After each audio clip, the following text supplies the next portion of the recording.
on to the trade. Before we get into the charts that matter, let's have a quick look at what traders are watching out there. And Federal Reserve Governor Christopher Waller, whose views are often a bellwether for US monetary policy, said that with inflation still forecast to fall to 2%, he's inclined to support another interest rate cut this month. But Atlanta Fed Reserve President Raphael Bostic said he's got an open mind about whether they need to cut again.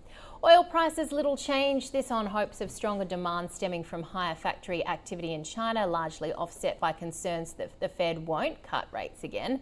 Gold prices slipping, snapping a 4-day winning streak as the dollar staged a sharp rally.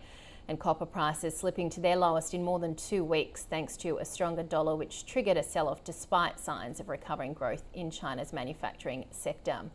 All right, let's get into some currency moves now. Peter Mcguire from XM joining me and kicking it off with the euro, particularly as we start to watch the concerns happening in France here. Yes, absolutely. Good morning, Juliette. I think a couple of things. First off, yes, France. Secondly, what's happening as far as Germany and that inflation data that came out, and what's happening as far as ECB President Lagarde. Are we going to see 50 basis points or 25 cut on December 12? So all of these factors impact naturally the volatility with the euro, and then what's happening, because the other side of the trade is the US dollar, and that's had a bit of a rally, but it's had 8 weeks of very strong move to the upside, then sold off for a week, and then it bounced overnight. So yeah, it's all very interesting, and it's a great trade to look at. If you look at the chart, wow, it's just shows tremendous opportunity since really the start of October, and it's been one-way traffic. And yes, it's bounced, but there's many traders out there that are rubbing their hands with glee. That has been quite extraordinary. What does it look like when you compare it to sterling?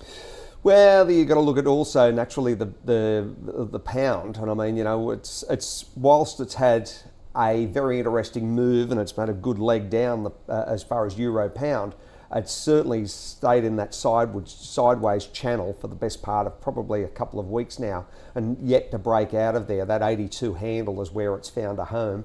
Are we going to see a move back to 8,400, or could we see some sort of move to the downside again? Worrying about what happens with pound and with euro, I should say, from an interest rate perspective. And the pound, I wouldn't be surprised to maybe take an 81, 81.50 sort of hit on that sort of number. But again, it's going to be incredibly volatile leading into Christmas. Well, this is the fact that's happening too since Trump was elected. Currency markets very much being stirred up, and the pound kind of on track now to be one of the best performers, if not the best, for 2024. Yeah, it's really surprised everyone when you're looking at the charts, and I mean, there it is there, Great British Pound to US dollar. It's been one-way traffic. 134 was the high, and then you're looking now, you had a low of around that 124 handle, and then it's bounced back to around 126, 127. I wouldn't be surprised again for the pound to probably take another bit more of a leg up.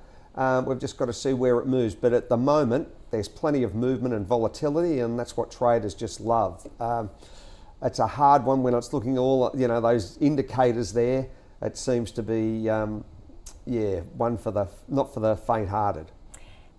Very interesting moves there with sterling indeed. When it comes to the loonie, I mean, it's a currency we like to look at because it's the Canadian economy quite similar to ours. Yes. But these tariff threats on Canada very much impacting the currency. Yeah, Prime Minister Trudeau went to Mar-a-Lago to see President Trump. He's certainly worried from a 10% perspective, same as Mexico. So they've got their own agendas and how they're going to manage that. You've got a 6.5% unemployment number for Canada.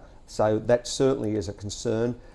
You've seen that big move up, breaking that 140 handle. It's back around that 140.43 for the US dollar, Canadian dollar.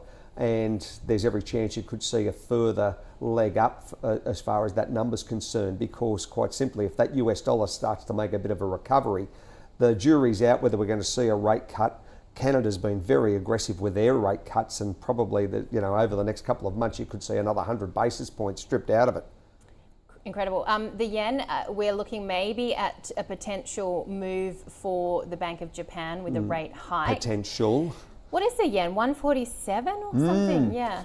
When we're 152, 153, and then again, that chart is just absolute mayhem. How you saw that huge sell-off and then bounced naturally down from that 140 or 138, 139 sort of number all the way to 152, 154, where we're thinking maybe you're going to see intervention and then all of a sudden you've seen that big push down again back to, you know, that 149.60 sort of handle.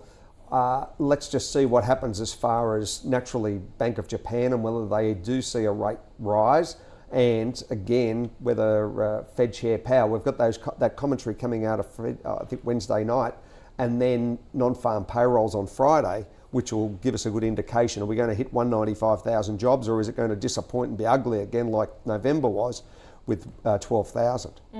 And just a quick word on our dollar. I know we don't have a chart, but just in terms of how we're positioning, particularly when we've got GDP this week. Yeah, look, it's, you know, that 64.5, 65.5 sort of, it'll oscillate between those sort of numbers. I'll wait for the data to drop, but again, it's going to be volatile because we're worrying about naturally China and what's happening with the data coming out of, you know, Australia. So I think overall there's no chance of a rate cut till May at least. Some people are saying it's going to be in winter, so that's going to cause concern, I think, to mortgage holders. But the other side of it is currency play.